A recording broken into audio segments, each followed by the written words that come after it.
पवन जी के साथ आगे फिल्में नहीं करूंगी या गाने नहीं करूंगी। नमस्कार, प्रणाम, हर हर महादेव। गाइस, अभी स्मृति सिन्हा का एक इंटरव्यू वायरल हो रहा है और कल से ये इंटरव्यू वायरल हो रहा है और इसमें इंटरव्यूअर जो है वो सबसे बड़ा दोगला है। जी हाँ दोस्तों, यहाँ पे इस इंटरव्यूअर ने सवाल को ऐसा घुमाया कि कहीं ना कहीं विवाद हो जाए। वैसे भी इसको कोई पहचानता नहीं है तो विवाद हो जाता तो इसका भी वीडियो चल जाता, लेकिन ऐसा कुछ हुआ नहीं।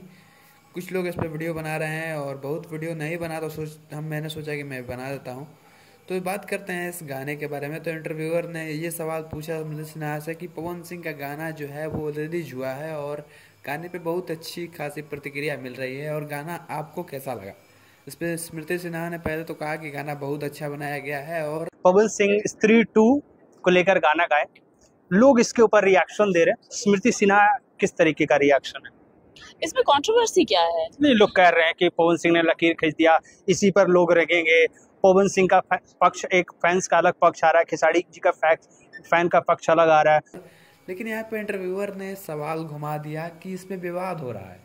उसने कहा कि पवन फैंस जो हैं वो कह रहे हैं कि पवन सिंह ने लकीर खींच दिया है। तो इस पर स्मृति सिन्हा ने कहा कि पवन सिंह ने कोई लकीर नहीं खींचा है, इससे पहले ये काम जो है वो मनोज तिवारी कर चुके हैं।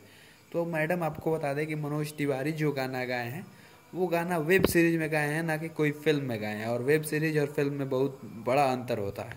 खैर, आज से कुछ दिनों पहले आप पवन सिंह और स्मृति सिन्हा को काफ़ी बार एक साथ देख चुके होंगे, और ऐसा क्या चीज़ हुआ कि पवन सिंह से आज स्मृति सिन्हा भी कहीं ना कहीं यहाँ पे जलन दिख रहा है। तो ऐसा क्या कारण है? तो आपको बता दें कि आज से 10 महीने पहले पवन सिंह का एक फिल्म रिलीज हुआ था, हरर गंगे।